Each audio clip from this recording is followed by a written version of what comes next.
Bukan cuma kita, yang kita tengok ini manusia kan. Aslinya binatang juga lama. Macam ceritanya ada salah satu ulama, kakeknya Habib Abdul tidak sedar. Habib Muhammad bin Hadi atau siapa ya? Tahunya ada si keulamaan dunia. Datang bertamu ke rumahnya. Pas balik, tidak jadi.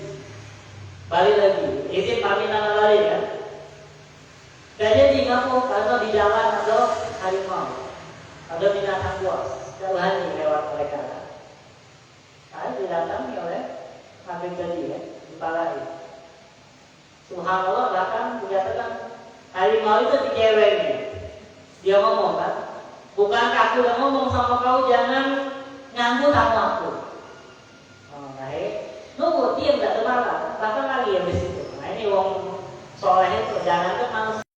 Binatang lagi segar sama dia. Bahkan saya aku dibuatnya binatang itu dibuat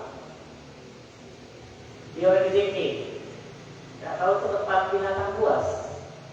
Tidak digantung. Dia sholat juga dan takut. Karena di binatang ini segan juga sama wong soleh dalam hal yang dunia.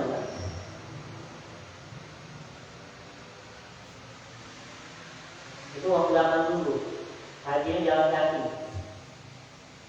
Jadi ini ada dua, masuk dia. Tidak tahu tengah malam ni atau orang yang biasa tempat binatang tadi ya, binatang yang di rumah balik, biasa yang jalan di gua itu kan. Yang mujahadah, orang zaman dulu salah hajinya. Kita bayar 3 bulan. Kalau kita sana kan. Mengerti nanti. Para satu ulama berkata sebagian ulama, lam yaqra Quran, man lam yaqra Quran, faqad ajarahu. Barang siapa yang tidak membaca Al-Quran berarti dia memboikot Al-Quran. Yang tidak membaca Al-Quran berarti dia memboikot Al-Quran. Biasanya si biasa kan ini ngaji Al-Quran ini ya. Uang soleh itu Al-Quran ini lemah asli. Apalagi yang udah lancar bacanya udah. Mulainya udah yang salah. Pertama kali yang lancar udah salah. Kalau udah lancar lemah Al-Quran ini ya. Ya kita mulai dari selembar dulu, 2 lembar sehari kan, selembar. Dan subhanallah bisa kalau yang digoma. Memang aslinya berat untuk memulainya. Setannya banyak. Karena sekarang ini amal yang paling banyak pahalanya, cobaannya semakin berat. Ngaji Al-Quran ini amal yang pahalanya banyak. 1 huruf 10 pahala, dihapus 10 dosa, diangkat 10 derajat. Jadi setannya banyak ini. Beratnya kita menconya kan. Karena itu tadi yang ngalangi itu banyak setannya. Waman qara'ahu wa lam yatadabbar ma'ani faqad ajahu. Barang siapa yang ngaji Al-Quran tapi tidak merenungkan artinya, ini juga sama seperti memboikot Al-Quran. Dia ngaji Al-Quran tapi tidak merenungkan artinya, yang penting cepat, yang penting selesai. Ini juga memboikot Al-Quran. Waman qara'ahu wa tadabbarahu wa lam ya'mal biha bima fihi faqad ajahu. Barang siapa yang maco merenungkan dan mengamalkan Al-Quran, ini juga memboikot Al-Quran. Ini bulannya jangan Al-Quran ini. Karena Al-Quran ini pada 2. Jadi penolong kita atau bencana buat kita. Wong yang hafal Al-Quran, Quran kan di akhiratnya tergantung baca penolong dia atau mencelakakan dia. Kita juga hari ini kan baca Al-Quran tapi tidak nama kondisi Al-Quran baca. Ini tuh macam di sini ya. Berarti kita memboikot Al-Quran. Ya, ini buat ngomong apa? Soalnya kalau kita zaman sekarang ini baca ngaji dia alhamdulillah. Ini yang bukan ini. Mereka perhatian sama Al-Quran tapi ini dia uang di sana ngamalkan kalau isi Al-Quran sampai dikatakan yang tidak beramal itu lagi masalah. Kalau kita zaman kita sekarang ini pada ngaji Al-Quran, alhamdulillah.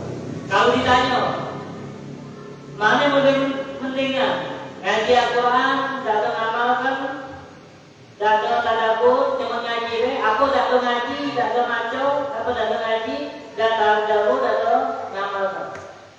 Lebih pahala tidak ngaji kan? Masih penting dia kan? Ngaji dapat seluruhnya ya. Nah ini ulama agama itu. Mereka itu nyago yang mana ngaji deh kurang, harus tadabbur masih kurang, harus ngamalkan itu mereka akhirnya ngamalkan kalau ya. Karena takut.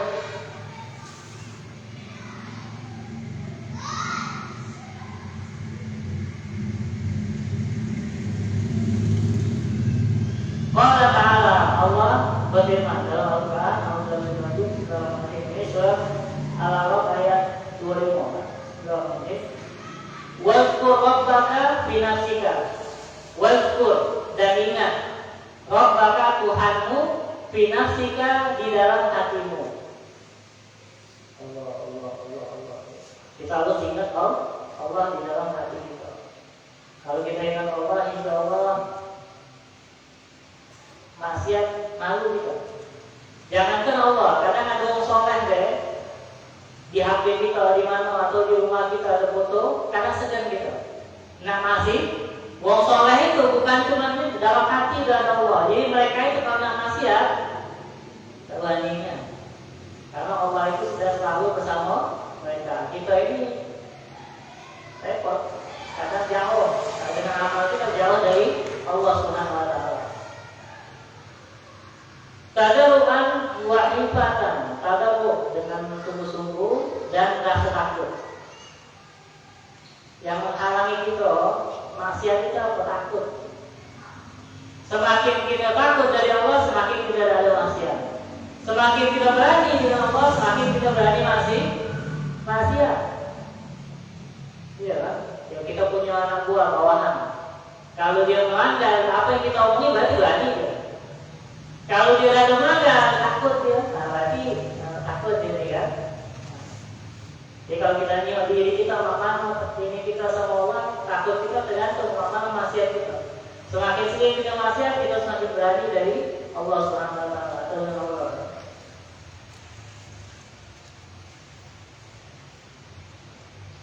Wa duna jahli minal qaul, dan duna jahat tanpa mengangkat suara dalam hati. Bil wudu'i wal asar, di sore hari, di pagi hari dan di sore hari. Wala takum minal ghafilin. Jangan kalian menjadi orang-orang yang lalai. Jadi kalau ada ngaji Al-Quran, tak ada yang Allah, berarti kita termasuk orang yang lalai. Jangan. Jadi penyesalan itu jahil. Mumpung di dunia. Yang patah ingat kejadian ini, dia selagi di dunia. Kalau udah lewat, udah selesai, udah baca kita. Jadi memang pelatihan itu tidak. Kita kalau nengok ada umuran kita dipanggil oleh Allah, baru dengan kita kan mesti pulang. Enggak tahunya kan, mesti pulang. Nah itu aja. Mereka juga kan macam kita kan. Kadang belum siap, tapi ya udah kalau udah datang waktunya. Jadi kita harus mempersiapkan diri dengan ngaji Al-Quran. Nah di sini Allah melanjutkan di dalam surat Kahfi Allah mengatakan, wala tuti man aghfalna qalbahu. Jangan kalian patuhi orang-orang yang kami tutup hatinya an zikrina dari mengingat kami. Wa tabal hawahu, dan mereka mengikuti hawa nafsu. Hati-hati ini ancaman dari Allah. Berarti wong yang tidak ngaji Al-Quran, berarti wong yang jarang ingat sama Allah, itu mereka orang-orang yang hatinya dimatikan oleh Allah. Nah, jadi apa, jangan sampai kita termasuk wong yang hati kita dimatikan oleh Allah. Obatnya apa tadi? Ngaji Al-Quran. Hati kita lagi dalam lagi nak pikiran tak benar kan? Ngaji Al-Quran, insya Allah hilang penyakit kita kan? Tidak boleh manusia itu lalai dari ingat kepada Allah Subhanahu Wa Taala. Oh ini pahalanya, ini motivasi. Barang siapa mengqara Al-Quran ma'amani bagaimana kana bikul harfin sab'umiyah hasanah. Barang siapa yang ngaji Al-Quran dan dia merenungi artinya, tahu artinya, maka setiap huruf 900 pahala. 700 pahala. Sabkumia 700 pahala satu huruf. Kalau kita tahu artinya. Di Quran sekarang yang ada terjemah, baca kita yang Al-Baqarah pandangan. Juz sama baca boleh. Sekalian kita belajar kan. Qul huwallahu ahad. Katakan Allah itu satu. Nah, jadi apa namanya? Baca sekalian nyimak artinya. Kalau kita nyimak artinya, berarti pahalanya 700 hasanah kebaikan. Sayang, begini kalau kita datang ngaji Al-Quran. Anak di pondok, oh nikmat yang luar biasa tuh. Dia ngaji terus. Ada tadarusan udah kecil kan? Apa kalau dia belum balik, pahalanya buat siapa? Buat bapaknya. Nah, di zaman sekarang ini luar biasa pendidikan kan. Uang itu dibikin anti pesantren. Sampai ada yang berani komen ini. Untung anak aku dari pesantren. Ya karena nih di pesantren disuruh jadi apa namanya? Tukang cowok kan. Padahal itu melatih. Ngapa guru nyuruh muridnya kayak itu? Gurunya juga kayak itu dulu. Dulu dia punya amal jariah. Bangun pondok kiainya zaman dulu kan. Jadi apa yang gurunya lakukan, dia sayang sama muridnya, diajarkan sama kayak gurunya. Kalau masalahnya cowok kita juga pernah. Hampir rata-rata setiap pesantren-pesantren yang apa, yang salah uang dulu, yang bayarnya terlalu mahal kan. Nah itu pesantren kayak itu biasa gotong royong. Nah, soalnya kalau mengandalkan bayaran santri tidak cukup buat bayar upah ngecol gini kan, jadi mau tidak mau santri sekali belajar mandiri, dan mereka juga kuat kan, biasa begawi ya. Nah ini enggak, karena di kata ya kesannya pesantren tidak bagus. Nah itu di zaman kita cari ini memang zaman anak itu, itu harus kita perhatikan lagi. Anak itu di ini kan sangat soalnya mereka ini penerus kan, masa mereka akan lebih berat dari itu. Karena salah yu'allimuna auladahum ayatan minal Qur'an ma'a ma'naha wa sababi nuzuliha wa makani. Dan ada pun salafun saleh mengajarkan anaknya bukan cuma membaca Al-Quran. Kalau kita ini ngaji alhamdulillah. Al-Fatihah itu kalau baca anak itu bisa dari kita. Dengar baca anak, mama Al-Fatihah. Dengar. Kita yang ngajari ya anak. Apa? Karena pahala Al-Fatihah ini besarnya. Digunakan puasa. Kita ini hitung ya. Ini di luar sholat, pahala satu huruf Al-Quran itu 700 kebaikan. Kalau di dalam sholat dilipatkan lagi 100 kali. 700 dikali 100, 7.000 pahala satu ayat. Al-Fatihah. Bismillah tiga, ba, sin, mim. Tiga pahala. Kalau 3.000 berarti coba kalau ini 7.000 berarti ya 7.000 kali 3 baru bismillah. Nah itu jadi pahala. Bahasa saya kalau pahala bismillah ini dipimpin oleh guru. Akhirnya kita perawatan apa pahala kita dapat dari anak kita kan? Nah jadi apa namanya ajar. Walaupun mereka sudah belajar kita dengar lagi. Dia kita mau ambil di dalam bismillah Fatihahnya anak. Anak itu ingat. Ya apa namanya ditanya sama abang suruh baca di Al-Fatihah. Jadi sahabat soleh mengajar anak-anaknya maco. Habis itu artinya dijelasin dulu. Artinya dijelasin dan sebab turunnya ayat. Oh ini berat ini. Ada kitab namanya Asbabun Nuzul. Tebelnya ini. Ya saya ini lah. Nama kitabnya Asbabun Nuzul. Sebab turunnya ayat. Ngapa turun kuliah ayyuhal kafirun? Oh pas orang kafir Quraisy datang ke Nabi Muhammad ngajak ibadahnya sama-sama.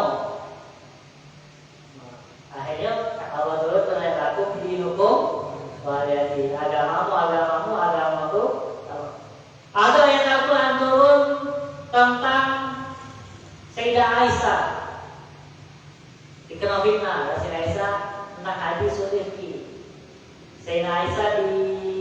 difitnah selingkuh. Itu akhirnya turun ayat Al-Quran yang menjelaskan dekati apa-apa kan? Tidak bisa kalau melakukan apa-apa. Allah langsung yang ini ada sebab kejadiannya. Ada tentang Abu Lahab, tentang Abu Lahab. Saking Abu Lahab turun ayat innaka la tahdi man ahbabta walakin Allah yahdi may yasha. Waktu itu Nabi pengen Abu Lahab ini masuk Islam. Abu Thalib bukan Abu Lahab, Abu Thalib masuk Islam. Akhirnya Allah turunkan ayat, wahai Muhammad, engkau tidak bisa memberikan hidayah siapa yang engkau mau, tapi Allah lah yang memberikan hidayah. Selevel paman Nabi, baik sama Nabi, pengorbanannya luar biasa. Nabi tidak baca itu hidayah, apalagi ditolak. Hidayah itu dari Allah. Buat uang kita doa sama Allah, kita sayang sama anak kita, ya Allah, tunjuklah anakku hidayah, Allah. Kita minta, karena Allah yang tunjuk hidayah, bukan kita. Dan kalau tidak dapat hidayah, jangan marah. Kita udah doakan, tidak dapat, yaudah itu udah dapat Tuhan Allah Subhanahu Wa Taala. Tadi yang aku namanya belajar tentang diri, pondok itu ya, tentang kodok dan kodar. Baik dan buruk itu dari Allah. Baik dan buruk itu dari Allah. Ini harus kita tanamkan dalam hati. Bahkan ini rukun iman kan. Yang terakhir kita beriman bahwasanya baik dan buruknya itu dari Allah. Dan boleh kita mengatakan yang buruk itu bukan dari Allah. Bahkan ini bisa menyebabkan kekafiran iman ya. Dan boleh. Ketika kita mengatakan yang jelek itu dari selain Allah, berarti kita mengatakan Allah itu ada saingan. Allah pengen A, dan tahu yang itu pengen B. Yang terjadi sama kita B, berarti kalah Allah kan? Nah ini bahaya. Setan itu makhluk Allah. Jadi dia itu cuma ngajak, tapi Allah yang menentukan. Nah kalau kita mengatakan semua takdir dari Allah, itu makanya akhirnya hidup kita nerimo. Ketika kita ditakdirkan oleh Allah dapat rezeki, alhamdulillah. Dapat cobaan, siapa yang menentukan cobaan? Yang menentukan cobaan itu Allah. Ya saudara, kalau Allah yang menentukan, aku nerimo. Itu makanya salafun saleh itu mereka itu kekasih Allah. Kalau yang namanya kekasih, nentu kenapa buat kita biasanya nerima kalau kita benar-benar cinta sama dia kan. Wong tua kita nyuruh kita cinta sama dia. Apa kata wong tua kita melodi. Atau kita senang sama siapa kan. Jadi kalau soleh itu mereka itu senang sama Allah. Jadi apa yang ditentukan oleh Allah mereka terima. Mereka tahu. Kata Allah ini cobaan. Wong soleh tahu ini dari Allah. Darimu. Walaupun kan kita sering dengar ada salah satu ulama mengatakan kalau aku masuk neraka Allah ridho, lebih aku senangnya daripada aku masuk surga Allah ridho. Nah itu orang soleh itu yang dicari keridhaan Allah. Sampai ada pepatah saya yang mengatakan ini, semua yang dibunuh itu tidak galak orang dibunuh, kecuali yang membunuh itu kekasihnya. Kalau yang benar-benar yang cinta yang benar-benar itu, mereka itu diinjak cobaan, dipukul, dianiaya, kita nengok aduh senangnya, disakiti berapa kali tetap. Dagalah, misalnya bini cintonya sama lakinya, nggak dianiaya, digebuki dia apa tetap dia sama laki. Ini kalau cinta yang benar-benar ya. Nah, wong cinta sama Allah kayak itu, salah sunnah soleh. Sering diinjak cobaan, tetap dia sama Allah. Kenapa? Karena dia tahu bahwasanya yang dia itu Allah Subhanahu Wa Taala. Dan memang setiap cobaan itu pasti ada nikmat. Nah ini harus kita tanamkan juga kan? Setiap cobaan dari Allah pasti habisnya ada nikmat. Kalau ini kita tanamkan, insya Allah tidak kecewa. Setiap kita coba, kaget bakal ada nikmat yang datang. Pasti ada nikmat yang datang setelah itu. Tapi kalau kita ngeluh, tidak jadi nikmat yang datang. Nah, kalau seandainya ada orang ngomong, Ustaz, kan ceramah kan sering mau pakai ngomong kan, kalau ada yang kata-kata yang benar itu datangnya dari saya, dari Allah. Kalau yang salah itu datangnya dari Allah. Nah, mana orang ini? Benar tidak dia ngomong? Ya aslinya omongannya salah, tapi ada betul. Boleh ngomong kayak itu. Bukan berarti kafir, tidak. Dia ngomong kayak itu ada, karena bukan berarti dia meyakini bahwasanya kesalahan itu dari selain Allah, bukan. Bukan semua dari Allah, tapi itu ada. Sama macam ini nih, sama macam mau ngomong, Ya Rob, Ya Rob, Ya Rob bil khanazir. Wahai Tuhannya khinzir itu babi ya. Ngomongnya itu bagus ya? Tidak bagus. Walaupun boleh-boleh dia ngomong benar. Allah itu memang Tuhannya. Tapi ada kata-kata itu kan. Banyak binatang-binatang yang bagus yang lain kan. Ngapa tidak sebutkan yang lain? Sama. Itu ada ya. Padahal yang diomongin itu ya benar, tapi tidak kurang bagus kan. Kesalahan itu benar dari Allah. Yang kejelekan itu datangnya dari Allah. Tapi dalam kita menyebutkan itu kan. Jadi yang salah itu dari aku kan. Keren benar dari Allah. Ini cuma sekedar adab guys. Tapi hakikatnya baik dan buruk itu datangnya dari Allah. Kalau tanpa izin Allah adalah apa terjadi?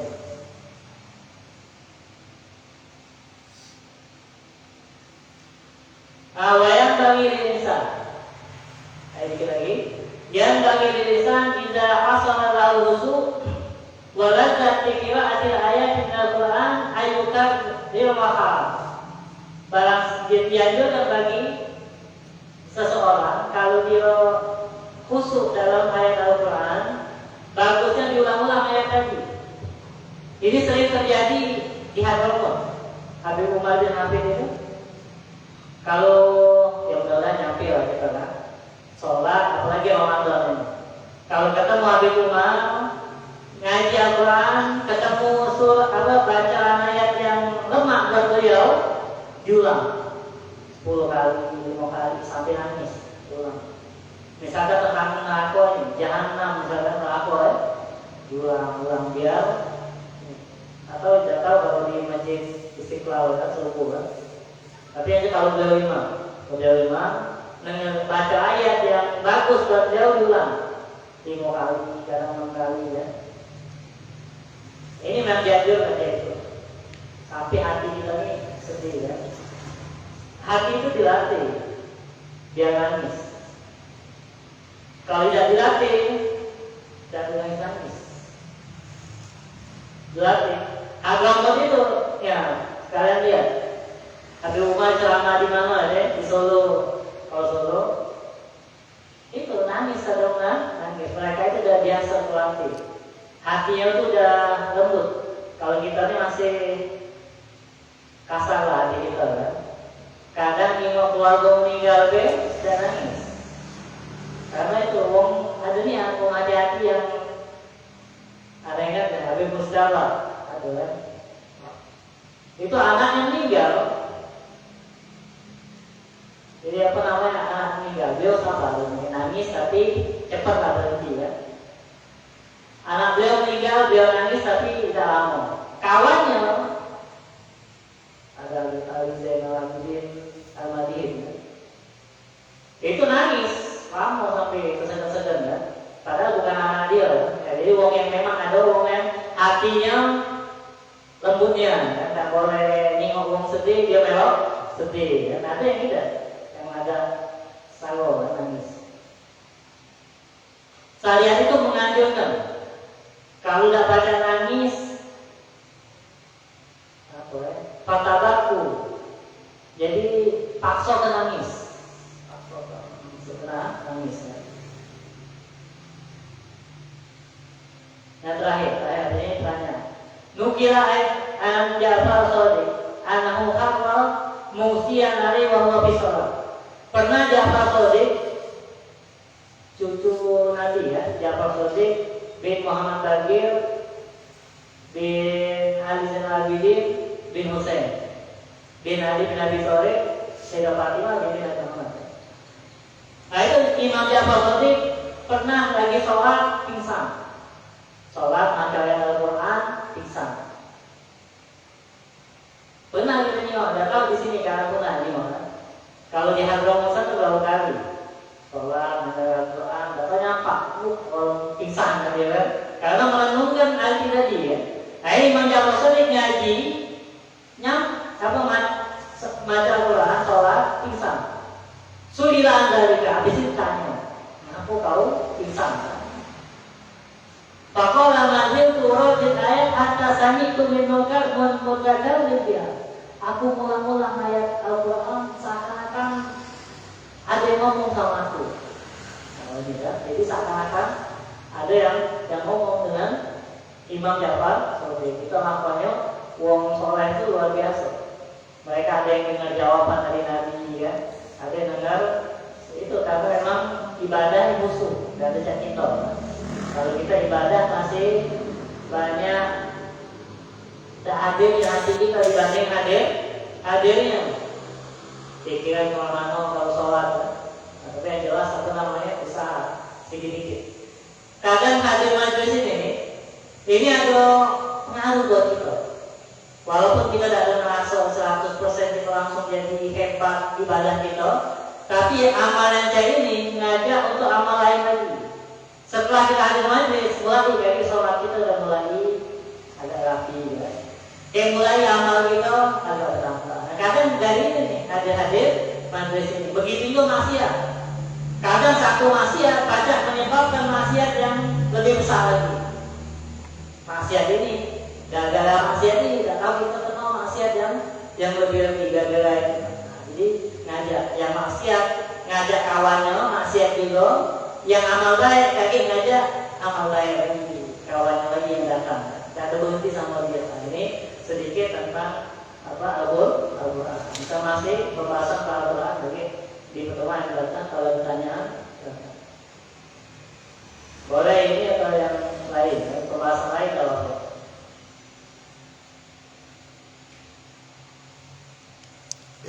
ya. Assalamualaikum warahmatullahi wabarakatuh. Waalaikumsalam warahmatullahi wabarakatuh. Saya sering melihat sedang majelis taklim sambil sedang di majelis taklim. Yang makmumnya itu sambil berzikir, boleh tidak itu? Majelis zikir majelis taklim sambil berzikir itu kurang bagus ya. Karena sebagian ulama ini kan zikir duduknya kita majelis ilmu itu udah zikir, dihitung zikir walaupun kita mulut kita tidak berzikir kan. Tapi ini tidak ada umum, tergantung lah. Kalau kalau kita ini soalnya kita pernah dengar dulu Habib Salim Nasadi, ulama-ulama itu kadang tasbih tidak lepas tangannya, walaupun beliau dengar apa. Nah, jadi kalau ada orang, dia ini ulama kita tahu, di majelis taklim dia pegang tasbih zikir, jangan kita menyalahkan. Kadang ada memang orang yang bisa fokus, dia pada zikirnya itu tidak lepas, tapi tetap fokus ya kan. Nah, tapi umumnya orang tidak. Kalau orang awam tidak bisa kalau kita kan. Kita kalau fokus di satu ini, yang lain tidak ada fokus. Kalau kita fokus dengan zikir kita, berarti ustaz yang ngomong dan kita dengar. Kalau kita fokus dengan ustaz, berarti zikir kita ngasal. Dia harus fokus itu. Tapi kalau mereka ulama-ulama itu, mereka mungkin bisa dididik oleh Allah berlebihan. Jangan kita sultan. Bukan berarti haram, dan kurang bagus ya.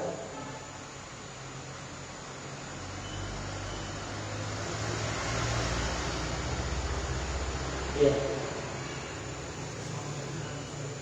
Waalaikumsalam warahmatullahi wabarakatuh.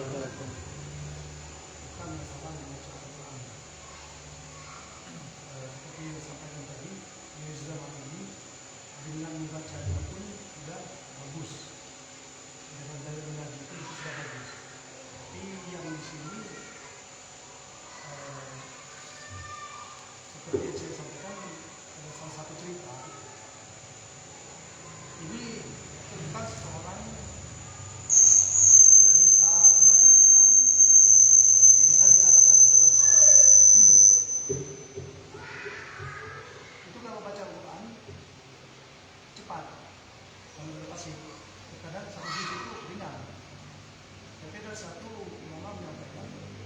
bisa membaca Al-Quran, bisa membaca Al-Quran, bisa mengerti memahami isinya. Ini baru membaca artinya. Nah, teman saya ini ingin coba. Karena dia sudah lancar, satu juz itu sangat cepat, fasih, tapi ketika ia mempelajari isinya, membaca artinya, belum berapa menit tidur. Jadi itulah ditanya. Kira-kira yang perlu saya tanyakan itu apa yang harus dilakukan, terus kira-kira apa penyebabnya. Assalamualaikum warahmatullahi wabarakatuh. Waalaikumsalam warahmatullahi wabarakatuh. Ya, yang harus ditanamkan kita juga, yang arti itu penting juga. Kenapa tadi tidur berarti ya? Karena memang kadang di otak kita arti itu tidak penting. Yang penting itu kan ngaji satu huruf, 10 pahala. Arti ini kayak sambilan ya. Nah, ketika sambilan, jadi semangat itu kurang. Nah, harus tanamkan arti ini penting juga. Dan kadang itu setan. Setan itu memang apa namanya? Ya bikin kalau di arti itu kita bisa paham. Dan pahalanya jadi ini. Dan ngaji sama ngaji, bagusan mana? Bagusan ngaji. Ngaji sama paham artinya, ya paham arti lebih besar pahalanya. Paham arti, ngamalkan beda lagi. Ngaji sama paham arti beda, ngamalkan sama ngaji paham arti ngamalkan. Nah, yang tiga ini lebih bagus. Jadi yang tadi yang dilakukan tadi dia udah ngaji cepat, tapi arti tidak. Ya udah dia dapat bagus yang pertama udah ngaji yang dibanding ada orang yang tidak dengar ngaji dia masih penting. Nah, jadi apa ya kalau yang ngantuk tadi setan biasa ya. Bikin dia malas. Sekali berat cobaan, suruh orang berapa kali. Lama-lama cukup saya ke setannya ya. Kalau ini kita lawan, akhirnya ya segala sesuatu itu dilawan. Setan itu kan mereka itu goda kita sekali, 2 kali, 3 kali. Akhirnya ada masanya di situ dia. Sudah stop. Kalau kita lawan terus kan. Tapi kalau kita ikuti, sudah stop ya. Kita ngantuk terus. Ya jangan gara-gara ngantuk stop artinya jangan. Tetap lanjutkan baca artinya. Karena arti itu penting juga. Jadi yang kita cari bukan dengan paham aja, tapi paham apa arti Al-Quran. Karena banyak umat Islam yang tidak tahu arti Al-Quran itu sudah jelaskan kalau kita baca uang kafir, mereka non-muslim, mereka baca, mereka paham Al-Quran. Itu makanya kadang tempat kita baca aja. Atau dalilnya dalam Al-Quran kata dia, kita dia kalau masalah tahu Al-Quran. Karena umat Islam kadang malas. Kitanya ngajinya lagi malas, apalagi memahaminya. Ada lagi.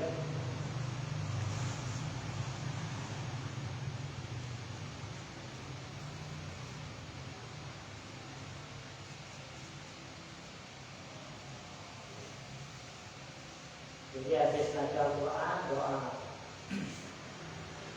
Kenapa kita kan lagi berdialog dengan Allah?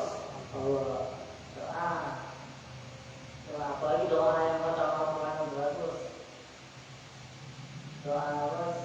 Ada Al-Quran yang lama, yang panjang itu kan. Setiap hurufnya minta dilipatkan 1000 pahala, 1.000 pahala. Ada kan?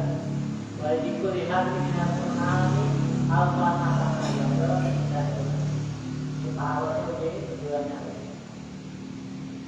Ada pertanyaan lagi?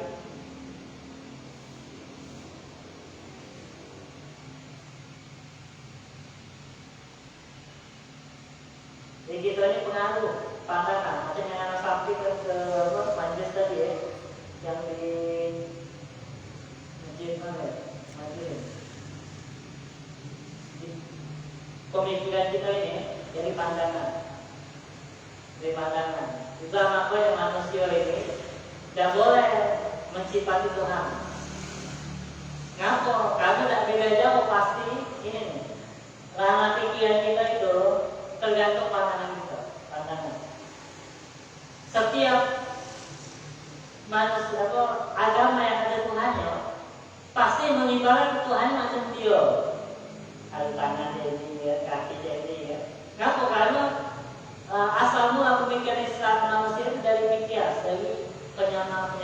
disambungkan kan. Ada Tuhannya yang ini apa yang kuat. Kan? Yang jelas ada tangan ada kaki. Nah kalau Allah tidak boleh kita sifati dengan apa jisim kan. Allah jangan ada wajah.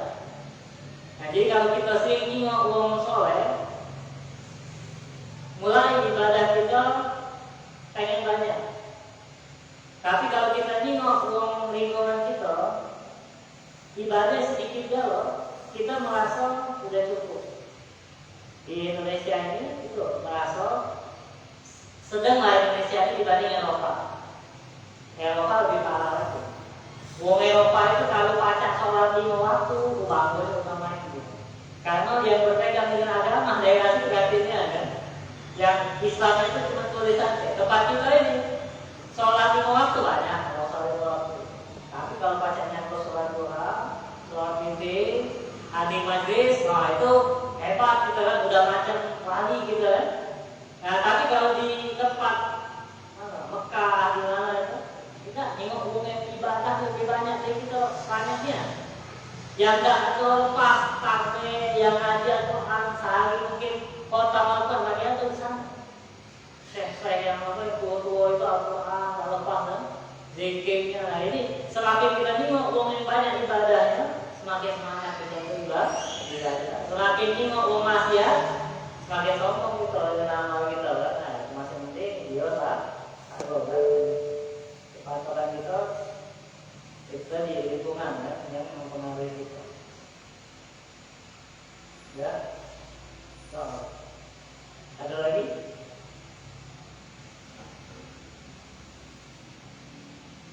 Langsung ya? Ya. Bismillahirrahmanirrahim. Wa ala ali sayyidina Muhammad. Ya Rabbana jawabna bi annana jawabna wa annana asrafna ala radha asrafna fatub alayna tawbatan syirri kulli hawba wa sullana lawrati wa amin rawati wa ufir liwalidina rabbi wa mawludina wal ali wal ikhwani wa sa'iril milani wa kulli dhi mahabba aw jiratin aw suhba wal muslimina ajma amina rabbi asma fadlan wajudan manna la bikisabi minna bil mustafa rasuli Allah bi kulli suri sallallahu wa sallam rabbi alaihi ajal habbi wa alihi wa sahbihi ajal rizqi walhamdulillahi bibati wa tasawwara wa tub alaina innaka antat tawwabur rahim wa subhanaka wa tahiyyatuhum fiha salam wa akhiru da'wahum alhamdulillahi rabbil alamin.